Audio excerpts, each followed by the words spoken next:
Hey everybody, thanks for checking into this episode.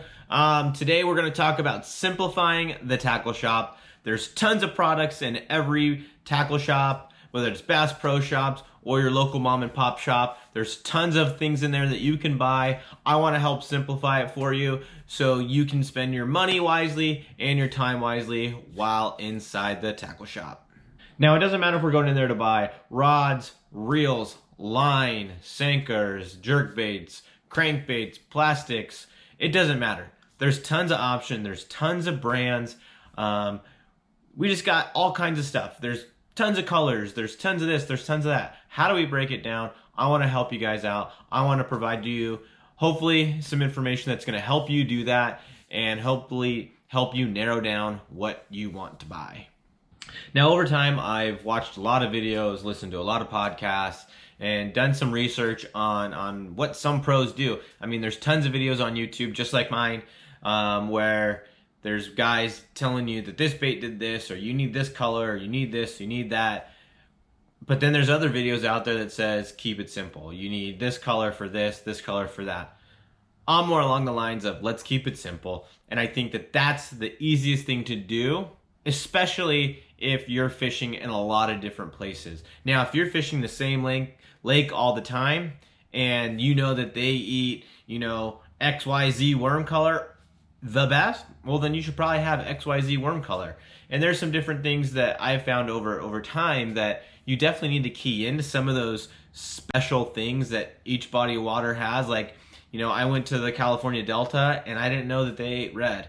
And that's a well-known thing that they ate red. So I missed that in my research, and I was behind the 8 ball, and I didn't have that color, and that color plays a factor on the Delta. We get bombarded with all kinds of different videos out there that you need this color for this situation, you need that color for that situation, you need this bait for this, and you need that bait for that. We get bombarded with all this different information, but how do we break it down? How do we keep things simple? We have all kinds of different tackle, we have all kinds of different bait, and the way that we can keep it simple and keep it straight is going to help us be, 1, more effective when we're out in the water, and 2, it's going to save us money, and 3, hopefully that combination helps us catch more fish. I'm not independently wealthy. I don't have tons of money where I can buy every color and every piece of tackle there is out on the market. I need to be smart about my purchases, smart about what I pick, narrow down what works for me, what suits my fishing, abilities, and go from there. So, I have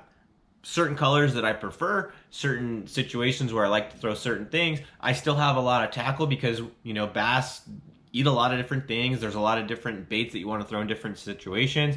But I still think we can simplify things in terms of color, in terms of sizes. And I think that 1, helps us be more efficient. I think it helps us be more effective. And hopefully it saves us money, and we hopefully catch more fish in the process. So we do need a lot of different things, so that way we can be versatile. We can try to figure out what the fish want to eat. But even within that, I think there's ways that we can simplify what plastic colors we have, simplify what jig colors we have, simplify what crankbait colors we have, and be more effective, so that way we know we have what we need, yet we know that we're not spending more or buying tackle that we don't actually need. So let's use an example. So we're going to the tackle shop and we need to buy some plastic worms. There's tons of different colors to choose from. How do we simplify this, and how do we pick ones that we have confidence in and that we're actually going to use? We generally are going to need a brown plastic worm, a purple, and a green, and maybe a shad color. Those 4 colors are generally going to get us what we need. In some areas we might need a black or a blue kind of color, like in Florida. I know that that's a huge color down there. Some of those June bug style colors. But overall, the 4 that I mentioned are definitely going to get you pointed in the right direction. Having some of those black and blue colors can be really good, especially in dirty water. So maybe we can add that 5th one in there. But we still have tons of other colors at the tackle shop that we can choose from. And this is where personal preference comes in, or where a specific lake or a specific reservoir likes a specific color. That's where we can start to, then pinpoint why we bought this color in particular. So if you go with a brown color, maybe it has black in it, or a green color that has, a red flake or a blue flake or a mixture of different flakes, like that's where the personal preference comes in. That's where pinpointing the specific color for that body of water that you're going to really comes into play. For me personally, most of my plastics that I buy are green pumpkin or watermelon, and they have a black flake in them. They're very basic, they're very neutral, and that's predominantly what I throw when it comes to plastic color baits. I throw a brown jig or a green pumpkin jig, and those are pretty much my go-to colors of jigs. You know, if I'm gonna go somewhere where there's dirty water, I'm probably gonna bring a black and blue jig as well. And that's pretty much sums it up. Those are my three. Now, if I'm gonna throw a jig during the spawn, maybe I'll add white, so now I'm pushing it up to 4 colors. But generally speaking, those are my go-to colors when it comes to a jig. Now, when it comes to a plastic worm, I'm gonna have my green colors, my purple colors, and a brown color. And that's pretty much where I stop with my plastic worm colors. So we've discussed plastics, so let's go into our hard baits a little bit. Now let's start with crankbaits, for example. So with crankbaits, we have all these different colors. We have fire tiger colors, we have shad colors, we have bluegill colors, we have crawdad colors. The way to keep that simple there is, one, what color water do you normally fish in? Is it clear water? Is it dirty water? Are you trying to imitate a bluegill? Are you trying to imitate a shad? Are you trying to imitate a crawdad? Those are your main factors to take into consideration. If you're fishing in clear water, you're pretty much going to stick with those shad, bluegill, and crawdad colors. If you're fishing in dirty water, you're going to want to keep those same colors, profiles, but you might need that chartreuse color to go through that dirty water better. You might need a brighter color crawdad pattern to show through some of that dirty water as well. So that's where you need to start tailoring these things in order to find colors that are effective for your body of water. There's a reason why all these tackle companies have a bunch of different colors, because they all work. Now you need to figure out what colors work where you fish. Now I have a lot of clear water around me, so I'm predominantly gonna have those natural, you know, shad patterns and natural bluegill colors and natural crawdad colors. But if I fish dirty water a lot, I'd have a lot more of those brighter, not so natural or not so typical colors that when you look at it and go, this thing is, you know, fire tiger, why are they eating that and not the one that looks like, you know, the bluegill itself or the shad pattern itself? It's because you need those brighter colors to be visible in that dirtier water. So let's get into jerkbaits a little bit. So jerkbaits, you're trying to imitate some type of bait fish. My preference when throwing a jerkbait is to imitate shad. So I'm gonna have a lot of shad patterns. I'm gonna have, you know, maybe some bluegill colors. But for me personally, I'm probably not going to go after those, you know, crawdad color jerkbaits as much. I'm going to really stick to my shad patterns and maybe some bluegill colors. Now that shad pattern, you know, you might need some bright colors if the water's a little bit stained, but if the water's clear and you're throwing that jerkbait, you're going to want to stick with real natural colors. You know, the same rules apply when it comes to buying, you know, spinner baits and stuff like that, is you want to stick with what you're trying to imitate. If you're trying to imitate a bluegill with a spinnerbait, then you need to get bluegill colors. If you're trying to imitate a shad color with a spinnerbait, you need to get a shad color spinnerbait. Let's keep it simple. Let's try to figure out what we're trying to imitate and buy colors that match those forages. That's where it comes in. That's how we keep it simple. There's no reason for you to buy that, you know, clown color spinnerbait if the fish don't eat that. If it doesn't look like something that they're gonna eat, maybe we can eliminate that one. But if we're fishing in an area where it's dirty water, maybe we need that clown color spinnerbait. When you're first starting out, you should probably buy well-rounded rods that you can do multiple techniques on, because I wouldn't expect you to go out and buy every single rod on the rack in order to fish, you know, this jerkbait rod, this jig rod, this drop shot rod, this Ned rig rod, this for that.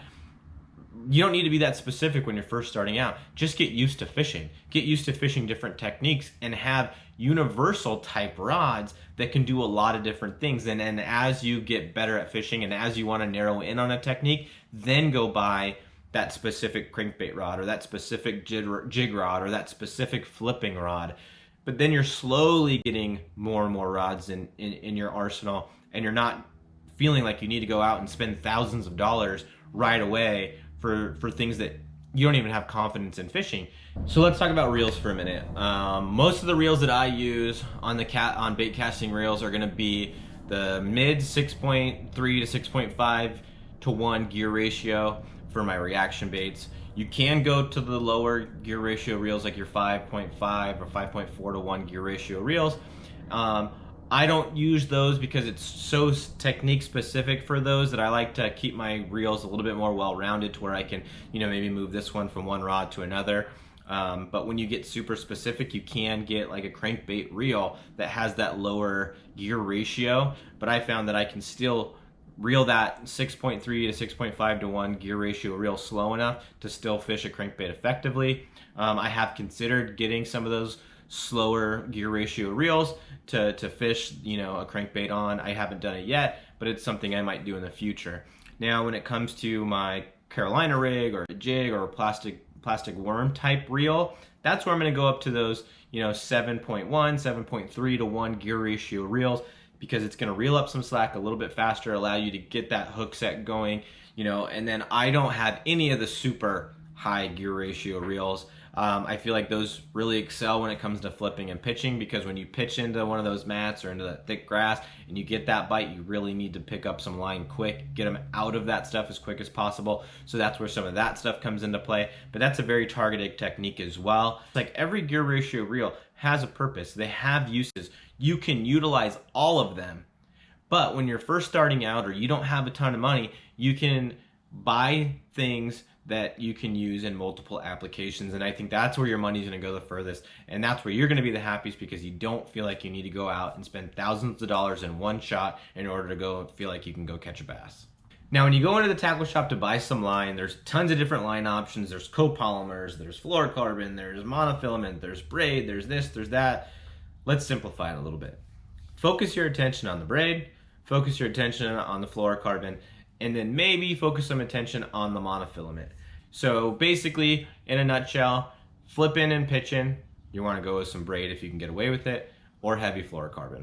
For your jigs, your plastic worms, you're going to want to go with fluorocarbon. Top waters and sometimes reaction baits, that's where your monofilament is going to come into play. So my recommendation for you is to keep things simple. Let's make sure we're buying stuff that we truly need, that we're gonna use, and that's gonna catch fish. One quick thing I think would be really cool is if you're watching this on your mobile phone or your cell phone, screenshot right now, share it on social media, and tag me in social media as well.